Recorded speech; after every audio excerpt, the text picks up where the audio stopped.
Hello, everyone, and welcome to 100 Yards of Football Sports Talk Radio. I'm your host, Logan Landers. And today on this Monday, we're going to be talking about a very special player in the NFL, Chase Claypool. Now, joining me today, I've had a lot of guests on Mondays, but this one, I got a lot of chemistry with. He's my man, Jason McMinn, otherwise known in the sports community as Jay McLovin. How's it going, man? Good. Still making that perfect medium rare hamburger in case anybody wants one. Hey, you're still growing out on the weekends, man. I love to see it. But, hey, we got a lot to talk about, man. We were talking about this beforehand about, man, who are we going to profile this week? Is it going to be a wide receiver, a quarterback? Who is it going to be? But we had to go with this one, man, because he is in the talks of everyone across the NFL right now. Talking about Chase Claypool. So, Jeremiah, behind the scenes, pull up that world-famous slide deck we're known for, buddy. Let's get it going. So Chase Claypool is a 6'4" wide receiver who is 238 pounds at this moment. He attended Abbotsford Senior Secondary School in Canada, which I found was pretty interesting considering you don't see that many players from Canada make it to the NFL. It's pretty interesting, I will say that. He was a dual sport athlete. He played basketball as well, where he averaged 40 points a game. He also had offers in football from Notre Dame, which is where he committed eventually. He had Arizona on the table as well, the Wolverines, Washington Huskies, and Oregon. He's a four-star recruit in football, and he broke multiple receiving records at his high school. So, Jay, my first question to you, man, is did you ever hear much about Chase Claypool coming out of high school, especially being from Canada and us being in the States? Did you ever hear about him coming out of high school? Yeah, you're right. No, not at all. I mean, there's only been 114 Canadians actually make an NFL roster. So he's one out of 114 guys. So, yeah, you're not going to hear much about football up north in Canada, just primarily because they play hockey, I think. Yeah. I mean, you got a good point. You mean, you don't like you said, 114 people that made the NFL from Canada. So he is in a rare class. And so far, he's standing out as one of the top ones, at least so far in his rookie season. On our next slide, we got a little bit about his college stats and how he did at Notre Dame. But so, Jeremiah, hit over that button, buddy. Let's get over and talk about Chase Claypool with his college career at Notre Dame. Yeah, actually, you got the button, my brother. Hey, it's Monday. We're trying to get all this working, man. Oh, man, I got these Monday jitters or something these last 2 weeks, man. I don't know what it is. Maybe I just ain't woke up enough. I don't know what's going on. But we're getting back on track. All right, so college stats.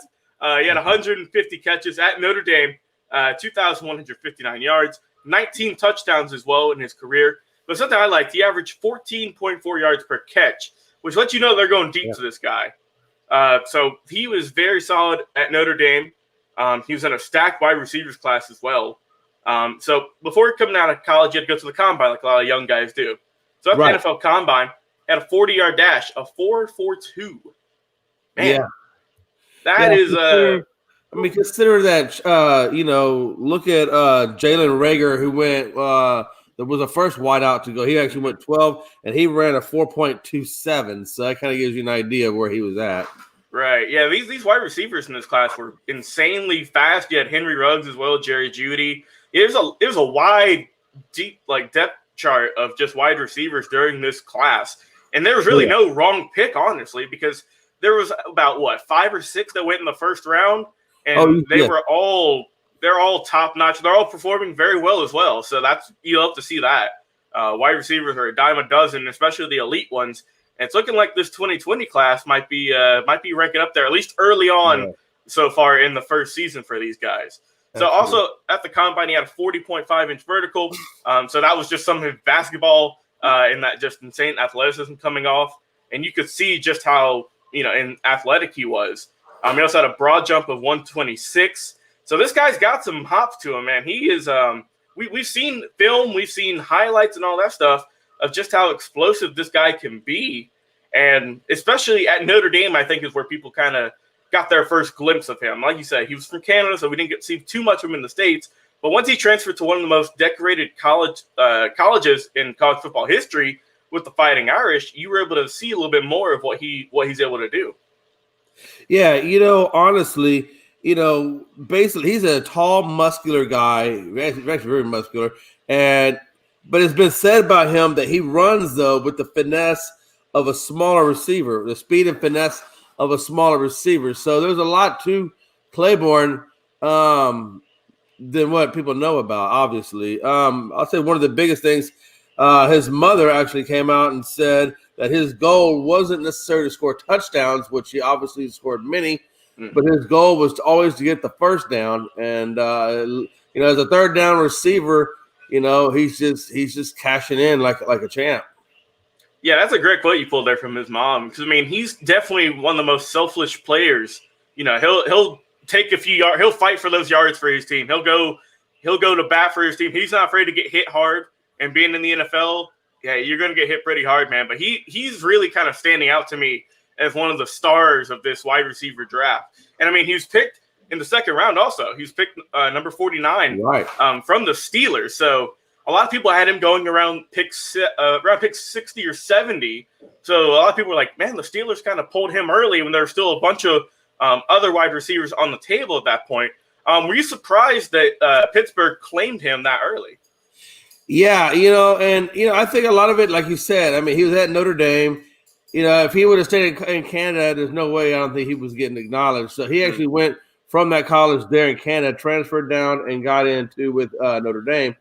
I think a lot of people are surprised. I think a lot of people are looking at Rager, who basically, honestly, has missed a lot of playing time with that thumb injury back in September. So he hasn't been able to really show off what he can do. Neither really has Henry Ruggs, who's also a faster receiver than Claypool. But I think Claypool's tenacity, he doesn't always get the most yards rush, receiving, but he always gets those touches. He always gets those tough yardage situations, those third down, those fourth down situations. That's what they're using Claypool for, and that's where he's getting his name. As a matter of fact, he's only one of maybe 3 or 4 people that, as rookies, got 10 or more touchdowns. As a matter of fact, the most by a rookie wide receiver coming into the game was 11. So he's right at 10. So, I mean, he's right in there with, being a record setting for the most touchdowns in 10 games. Now, he needs 2 more touchdowns right now to lead the Steelers as the most touchdowns by a rookie in their organization. So this guy is really coming out, and he's, there was that said hindsight is a mother. Whoever passed on Michael Jordan is looking back at Akeem Olajuwon saying, not bad, but dang, we could have had him. And I think what a lot of schools or a lot of programs in the NFL are saying is like, how did this guy, where did this guy come from? But he's been there. People just haven't necessarily given him a shot. Like you said, he went second round out of Notre Dame. So he definitely got passed by quite a few. The guy scored 4 touchdowns against the Eagles, setting another rookie Steelers record. I mean, come on. The guy is just a touchdown machine just because of his size, tenacity, and his speed. And I expect to see a lot more out of Chase Claypool going forward. Yeah, they really have. And, I mean, to be honest, I think it's start time. You got to start doubling him pretty soon. He's top 3 in terms of touchdowns this season in terms of receiving. I think he's tied with like Adam Thielen, Devontae Adams, if I'm not mistaken. So he's up there with some elite talent in terms of wide receivers in the NFL. And I mean, like you said, he got picked kind of late in the second round. And there was a lot of wide receivers that got picked, CeeDee Lamb, like I said, Jerry Jeudy, and all those other guys that were highly touted coming out of those D1 schools. And I mean, let's not get it wrong. Notre Dame is a very, very historical program, but they're an independent. So they're not playing, they play some of the big names, but they kind of get slept on a little bit because they're not playing that all SEC teams or something like that. You know what I mean?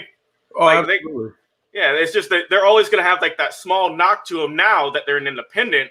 And I think that's why Chase got picked a little bit later in this draft. But I mean, he's been doing great for the Steelers so far this year. And some of the things that I like about him is his insane speed. Like I said, he had that 4.42 40-yard dash. So, I mean, that shows you his speed also. I mean, playing basketball as well, you're going to be conditioned to run all those suicides, to run up down the court and all like that. And plus on the football field, he's also he did special teams for college as well. So he's well conditioned. He's got a lot, he's got some great legs. He's got bunny hops too, I like to say, because he's got that insane vertical, man. We've seen him go up there and get those balls. We've seen him jump over guys. We've seen him Randy Moss a few guys. Yeah.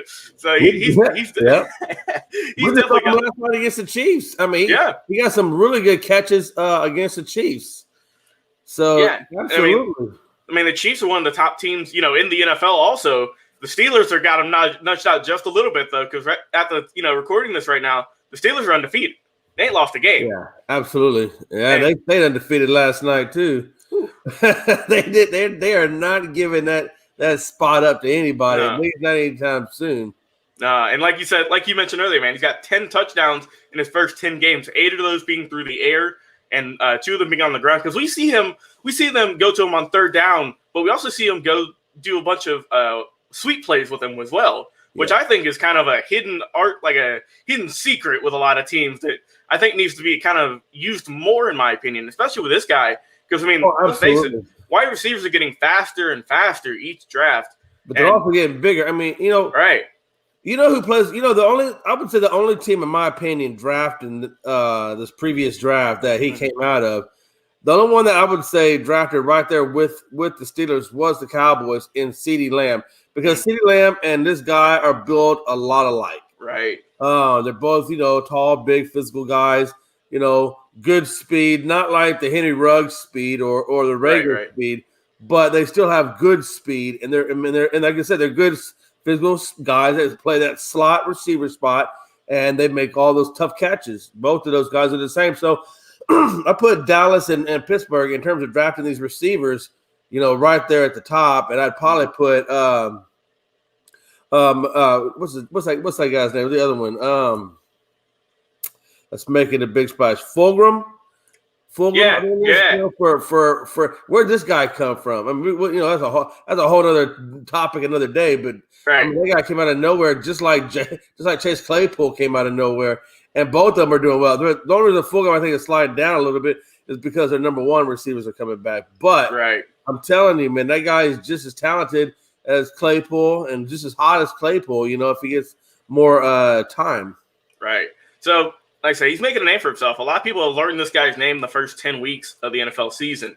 So I got a question. Do you think that he could potentially kind of unseat Juju over there in Pittsburgh and potentially be the number one receiver in a couple of years?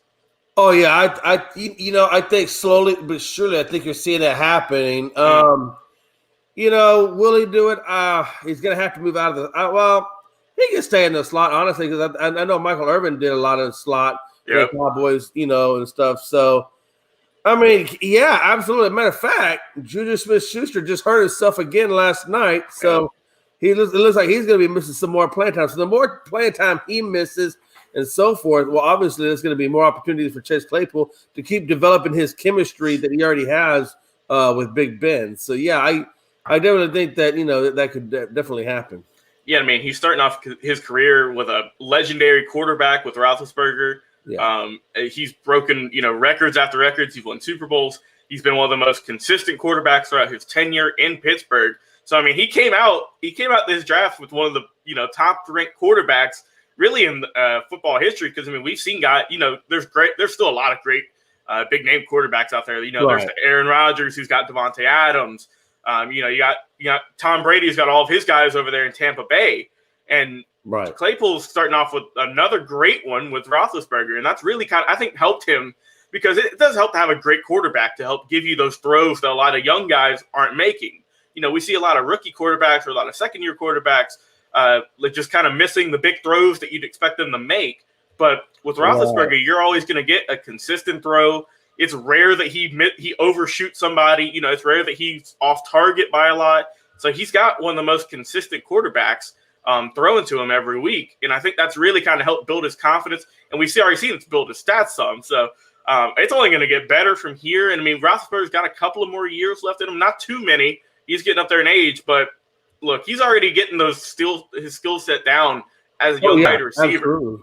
And he's a nightmare for opposing defenses, is my last take there. Is because, look, if you get not many touchdowns as a rookie, against full-grown men in the NFL, against some of the top D-backs and top defenses right now, you got a lot of talent to be scoring all those touchdowns and to be getting all those yards. I think he has around 500 yards receiving, and he's got about 100 or something on the ground. So he's starting to prove he's a dual threat, athlete in high school football and basketball, but he's starting to be kind of a dual threat receiver as well, both on the ground and through the air. So he's looking very promising to me. And I mean, to be honest, coming out of college, I didn't really know too much about him, but myself, along with I think a lot of football fans have really learned this guy's name over the past few weeks, and he's starting to kind of creep up there. Is be like, man, this guy has got a lot of talent. Can he, keep it packaged all together and improve even more in the next few years? I think he can. What do you think? Oh, I think the ceiling on this guy is quite high. I think right now with Claypool, we're just kind of scratching the surface. I think as time goes, I'm wondering about this is what I want. The Houston Texans were in dire need of a number one, especially since they let go of Hopkins to the Cardinals. I wonder, man, if they're kicking themselves in the butts now for not taking this guy when they had the opportunity in the first round. Ugh. Man, I mean, that trade that you mentioned, that DeAndre Hopkins and David Johnson trade, that's just getting worse and worse by the day for the Texans, unfortunately. Oh, yeah. I mean, they do have Will Fuller, who is he's a solid wide receiver. I've always enjoyed his style of play. But I mean, if you're looking at this guy who's young, I mean, this guy is born. He's younger than me. He was born in 1999, so he's younger than me. And we've already seen he's already at the top of the leaderboard, and he's creeping up there. I mean, I think he has 40 catches on the season. But, I mean, like you said, he's a third down guy primarily, so he's not going to get too many balls. He's not going to be the juju of the team, at least not until, like you say, Juju got hurt. So now he's about to get a lot more balls thrown his way. So I think these depending on how long Juju is going to be out for, I think this is going to be really key for me personally to see if this guy can ball out and if he can get around maybe 10 catches or something a game, something crazy like that. If he can do that, he'll be a number one receiver way, way sooner than I thought. Yeah, because I think right now they're averaging him about 4 to 6 targets a game. And like I said, primarily those targets are either A on third down or they're B coming in the end zone in that 20 yards or less. That so. I think in that's pretty much what they're primarily using him as a scoring threat in the end zone, and they're also using him as a third down receiver, and that's why his yards aren't quite so much, but his touchdowns are amazing. And I do think with Juju Smith-Schuster out, other receivers are going to have to. I think Johnson and another I can't remember the other guy's name, but they're going to have to step up and fill the role of Juju, and I think Claypool's going to be one of those guys though that gets an increased number of reps. No doubt. Well, do you have any final thoughts about Chase Claypool before we wrap this thing up, man? Yeah, I want to trade for him. He's a beast. I want to bring him over to the Cowboys and let Mark Cooper go. That's what I want to do. Hey, already bringing the hot takes. They don't use Gallup enough. Like I think they should. But hey, already bringing the hot takes this morning, man. I see you already. You're already in mid-season form already with your takes. Listen, my Cowboys need help, man. I'll tell you where I can get it. Hey, understandable, man. Well, hey, thank you for coming on the show, Jay. Do you have anything you'd like to plug? Hey, listen, guys. You can also catch me and Logan and Gilligan Big Shaw on Unscripted. Check us out. We're on Tuesdays and Thursdays, 9 p.m. Eastern Standard Time, and Saturdays at noon Eastern Standard Time. And we love having a good conversation with sports. And we'll pick this up next go around there, Mr. Logan. Hey, man. I loved having you on, Jay. Glad I was able to get you on, man. Talk a little bit of football as well. Hey, like I said, we talk football, we talk any kind of sports over on our show. So if you guys want to check us out over there, that'd be awesome as well. But if you guys enjoyed our show today on 100 Yards of Football, be sure to like us on Facebook, on Instagram as well. We're on Twitch also. And also be sure to check out our podcast if you enjoy the audio experience, where we are brought to you by the Believe Podcast Network. We are on Spotify, Apple, any of your podcast listening preferences. We are over there providing you daily content, man. We've got around, I think, 50 episodes up so far, so we got plenty of content. And all the videos we're putting up this week will be uploaded this week. So if you guys want to check out any of the other great videos we have coming up later this week, we got something great coming to you guys. We got some player profiles as well. We're going to have a bunch of game previews, some interviews as well with some legends. So we got a lot coming up to you for you guys this week. So for my guest, Jay McLovin, I'm your host, Logan Landers. You guys have been watching 100 Yards of Football Sports Talk Radio. We'll talk to you guys a little bit later. See ya.